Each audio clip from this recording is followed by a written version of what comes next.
The sun was setting behind the hills, painting the sky with shades of orange and gold.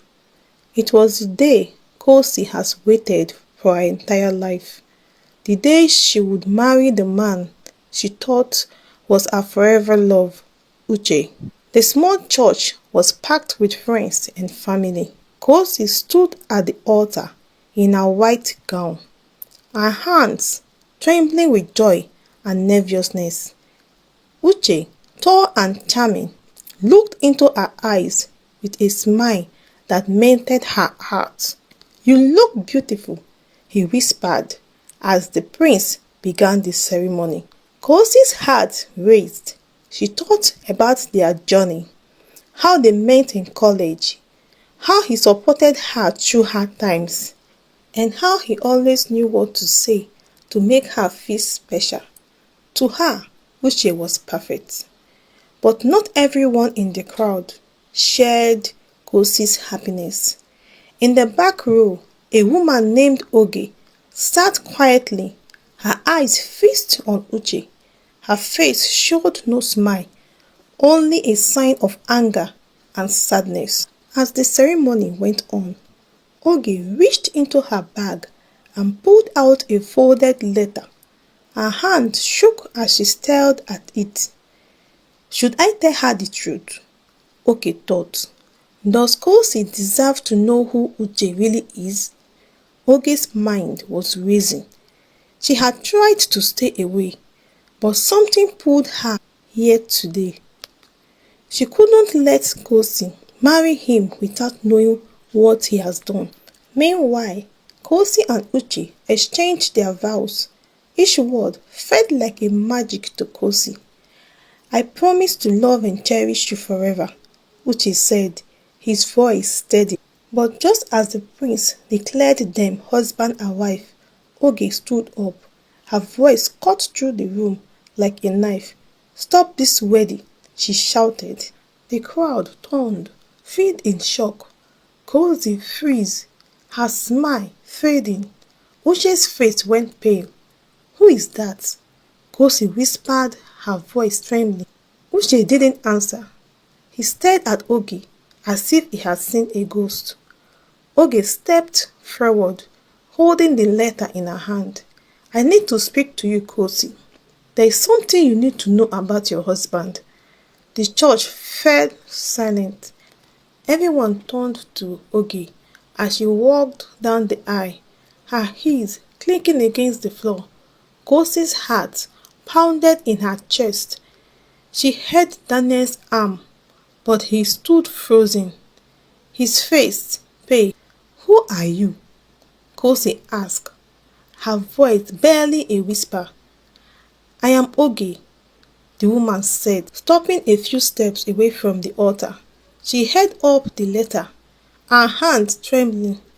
"And I am here to save you from making the biggest mistake of your life." Murmurs rippled through the crowd. Kosi's mother, surprised, her hand flying to her chest. Uche's friend exchanged nervous glances, but Uche didn't move. Kosi looked at Uche. What is she talking about? Uche opened his mouth, but no words came out. His silence only made the room feel heavier. Oge took a deep breath and looked at Kosi in the eyes.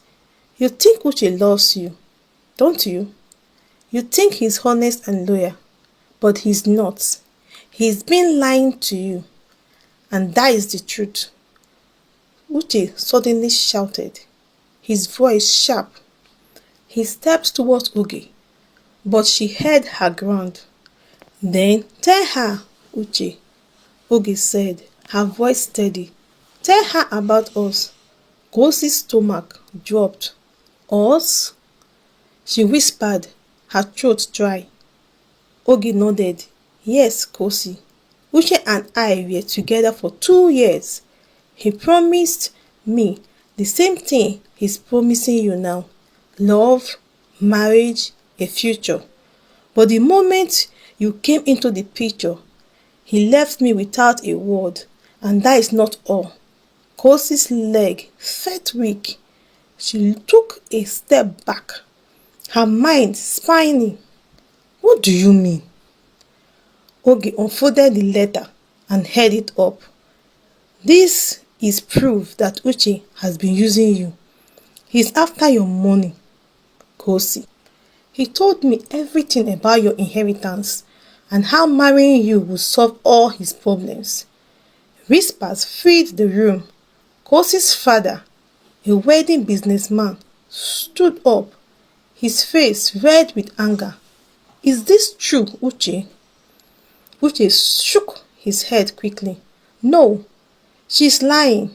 He grabbed Kosi's hand. Kosi, you know I love you. Don't listen to her. But Oge wasn't done. She reached into her bag and pulled out a stack of photos. These were taken just last month, she said, handing them to Kosi. Kosi's hand shook as she flipped through the pictures.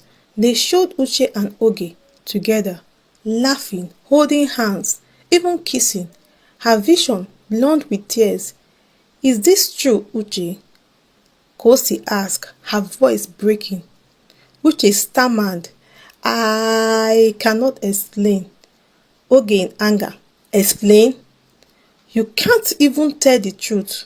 She turned to Kosi. He is a liar, Kosi. A greedy, selfish man who will say anything to get what he wants. Kosi felt like the walls were closing in. She looked at Uche, the man she thought she knew, and saw as a stranger. Is this why you wanted to marry me so quickly? Uche didn't answer. His silence was louder than any confession. Kosi wiped his tears and took a deep breath. You betrayed me, Uche, she said, her voice steady, despite the pain. You made me believe in a lie. Uche reached for her, but she stepped back. Don't touch me, she said. The wedding is over. Oge watched as Kosi tore off her veil and stormed out of the church. The guests sat in silence, unsure of what to do. As Oge turned to leave, Kosi's father approached her. Thank you for telling the truth, he said. Oge nodded. She deserved to know. Outside, Kosi sat on the church steps, her heart shattered. She had lost more than a fiancé. She had lost her trust in love. The church door shut behind Kosi, leaving a silence inside. Outside, tears filled her eyes. She sat on the steps, holding her dress tight, as though it could hold her broken heart together. Guests began to trickle out, their whispers filling the air. Some looked at her with pity, others with curiosity. Kosi ignored them all. She felt hollow, as if the world has ripped from under her. Then she heard footsteps. Oge stood a few feet away, her face calm but apologetic. Kosi, I didn't mean to ruin your day like this, she said softly. Kosi looked up, her eyes red. Then why did you come? Why now? Oge hesitated. Because you deserved the truth. I've been where you are. I loved him too. And he used me the same way he's been using you. Kosi wiped her face with trembling hands. How long did you know he was with me? Since the beginning, Oge admitted, sitting down beside her. At first, I thought he would change, but when I saw how quickly he switched to you, I realized he never cared about either of us. All he wanted was the money and the life your family could give him. Kosi thought about the sweet words Uche had whispered, the promises he had made. All of it was a lie. How could I have been so blind? She said with a low voice, thinking. You are not blind, Oge said. You are kind. And sometimes people like Uche take advantage of that. Inside the church, Uche was facing Kosi's father. Sir, I can explain. But Mr. Obi cut him off. Save it! He snapped. His voice was cold, filled with disgust. I trusted you, Uche. I welcomed you into our family. And this is how you repay us? Uche tried to speak, but Mr. Obi raised a hand. You are finished. I will make sure no one in this city gives you a second chance. Uche's face turned pale. Please, I love Kosi. You love what you thought you could get from her, Mr. Obi interrupted. He turned and walked away, leaving Uche standing alone at the altar. Back outside, Kosi's best friend Uju appeared. Kosi, are you okay? She asked, kneeling beside her. Kosi shook her head. I don't know what to do, Uju. I feel like my whole world just fell apart. Uju placed a comforting hand on her shoulder. You don't have to figure it all out right now. Take your time, but don't let this break you. You are stronger than you think. Kosi looked at Oge, then at Uju. Both women have been betrayed by the same man, yet they were here for her. She realized that while Uche has taken her trust, he had not taken everything. She still has people who care about her. Kosi stood up. Her steps were shaking, but her resolve was growing stronger. I'm not going to let him win, she said, her voice firm. Uche smiled. That is the Kosi I know. Oge nodded. If you ever need to talk, I'm here. Kosi looked at Oge for a long moment before nodding. Thank you for everything. As Oge walked away, Kosi turned to Uju. Let's go home, she said. But deep down, Kosi knew this wasn't over. Uche's betrayal has opened a wound, but it had also awakened something inside her. A need to protect herself, to rebuild, and to uncover every secret he had tried to bury. Watch out for part 2.